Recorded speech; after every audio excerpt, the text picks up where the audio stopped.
Hello, everybody. Okay, so there is a thing today, that I was not going to talk about. I didn't have any plans to really make a video about this, but boy, it's been really sticking to my brain.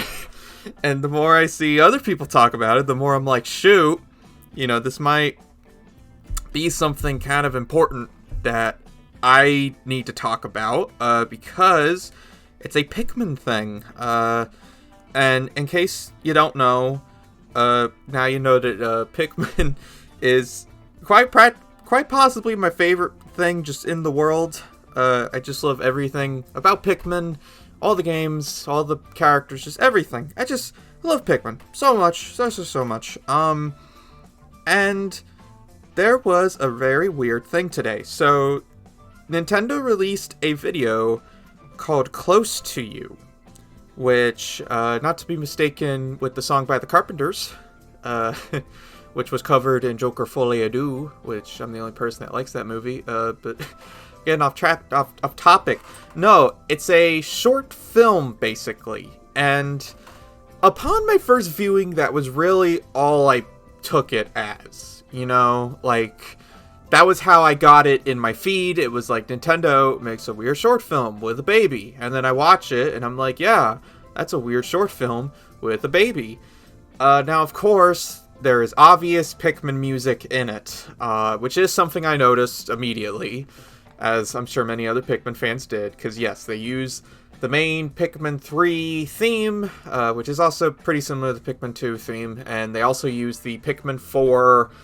I don't know if it has a name, but the song they started using in advertisements in Japan around late 2023, they use that song to literally cap the short. As the little baby learns to walk, we hear that theme, which, that in itself, it kind of presents this narrative idea of we start with Pikmin 2/3's music, and then we graduate to Pikmin 4's music as we begin to walk.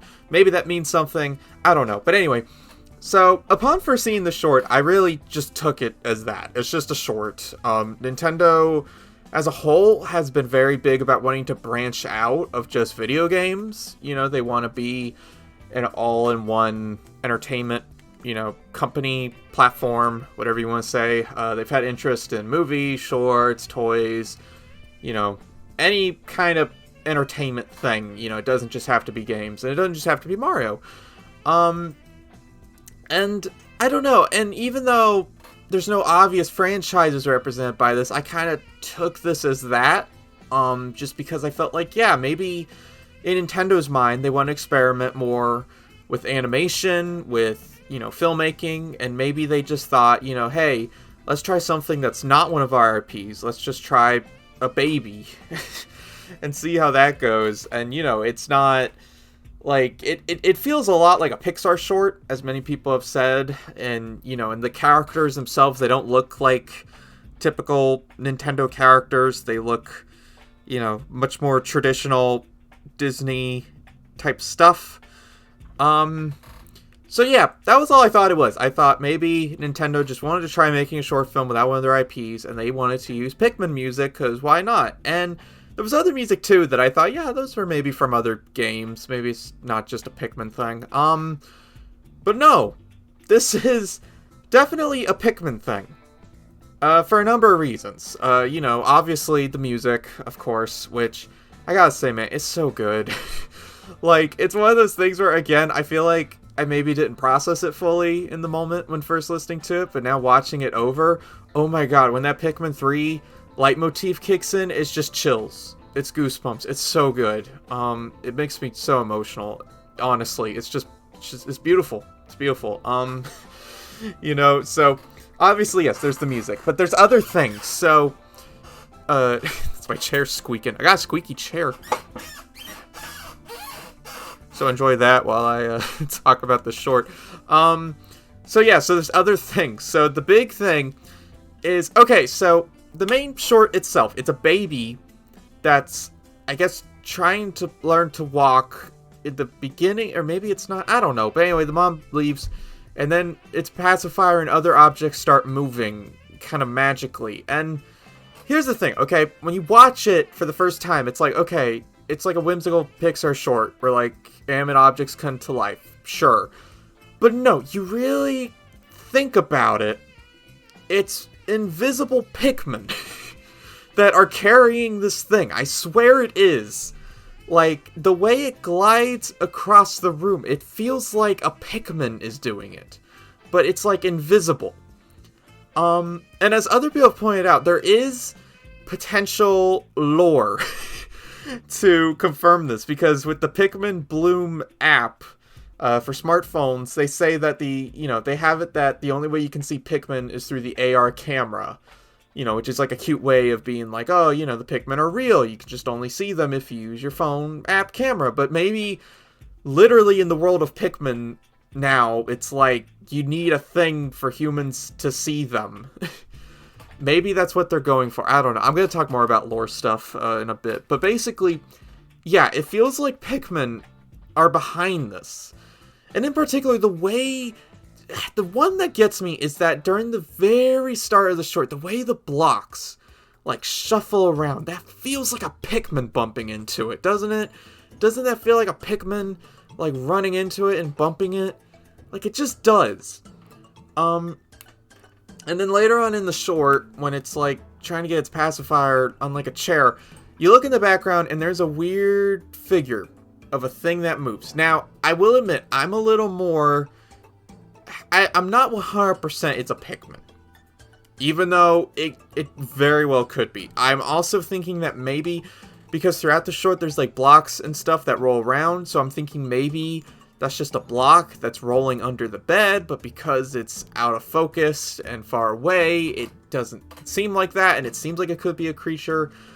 I'm not gonna, like, 100% bet everything on that thing being a Pikmin, but it could be.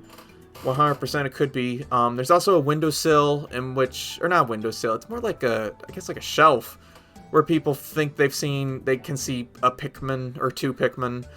Again, that's another one where I'm not entirely sure. Like, it's one of those things where, like, if this is a Pikmin thing, and they purposefully chose to make the Pikmin invisible with the pacifier, why would there then be a non-invisible Pikmin under the bed or on the shelf? That's where I'm kind of confused by the logic of that, but I don't know. I don't know. So anyway, yeah. So there's cause for that being Pikmin. Aside from that, though, it's hard to say what else about it is Pikmin. Because, again, visually, it's a double-edged thing, because on the one hand, Pikmin has definitely had a lot of imagery related to childhood and, baby items and just stuff like that. Pikmin 2 has a lot of caves that are based around, like building blocks and sandbox and stuff like that. And then Pikmin 4 really runs with it. You get a lot of toys in that game, a lot of, like, underwater kind of toys, and there's a lot of action figure stuff in the house. So there's imagery of this in Pikmin games, but on the other hand, nothing about these toys looks specifically Pikmin-y, None of them are an exact one-to-one with something that you've gotten in Pikmin.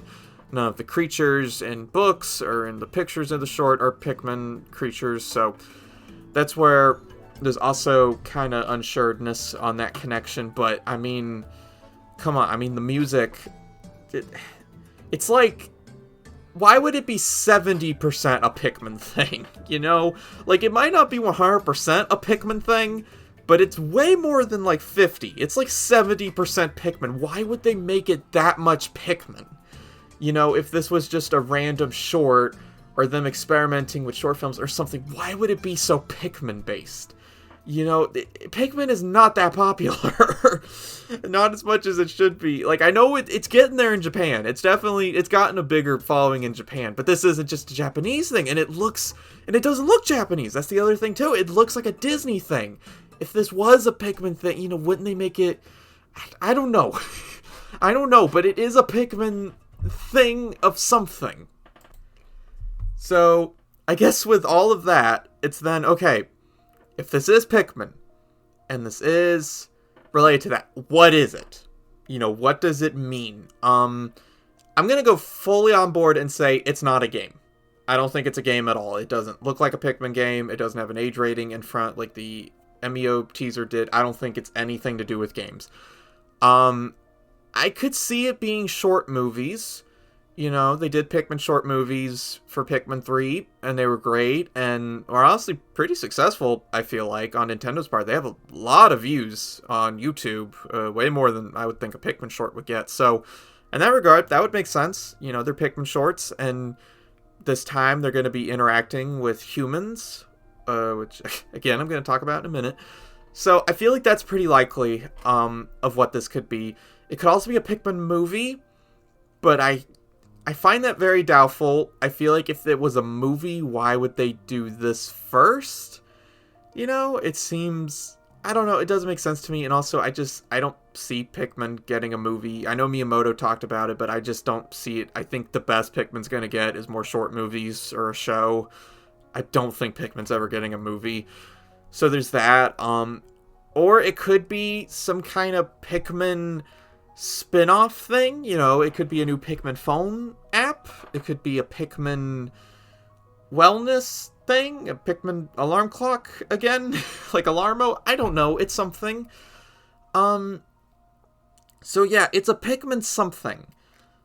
But if it is a Pikmin something, why are there humans? Okay, let's talk about that elephant in the room.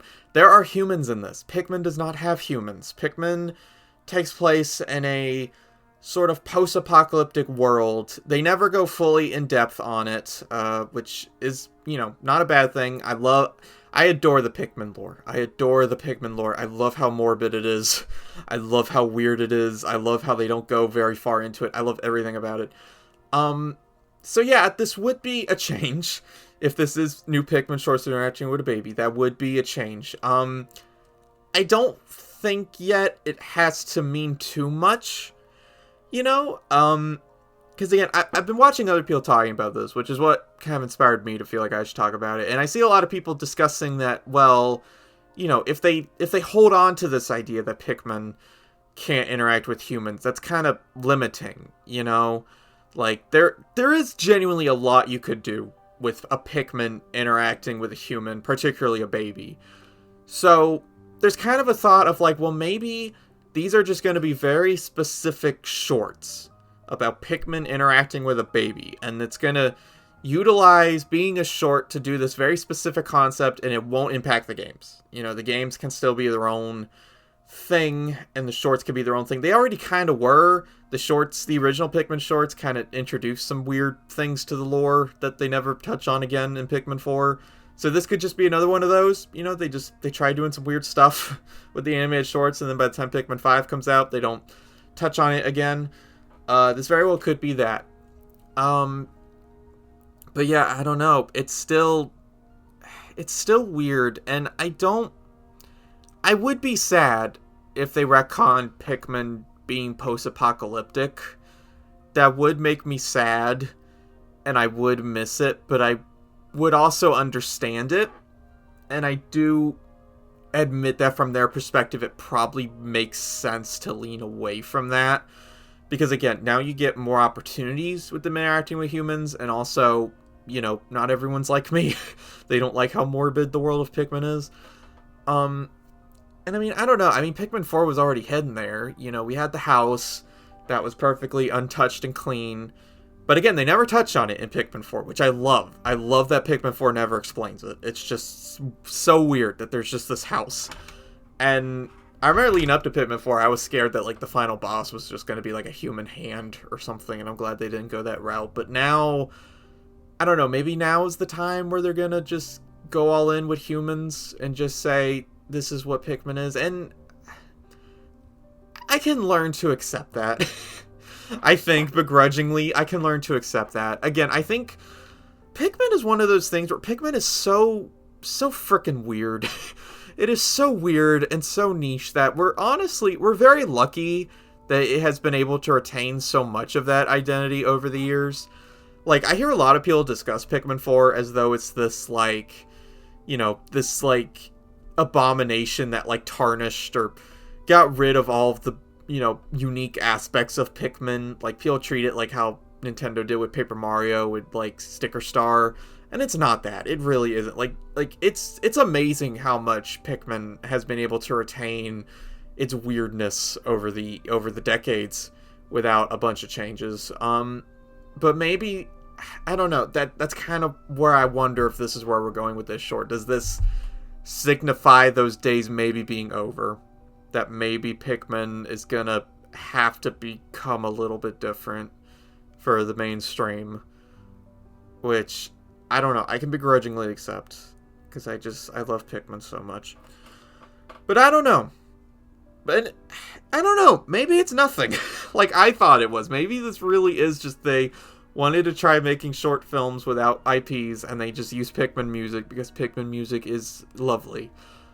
There's a chance that's all this is. I don't know. We're probably gonna know at least in the next few days if it's something more, so I certainly will be making a video if it is. Like, I gotta talk about the Pikmin.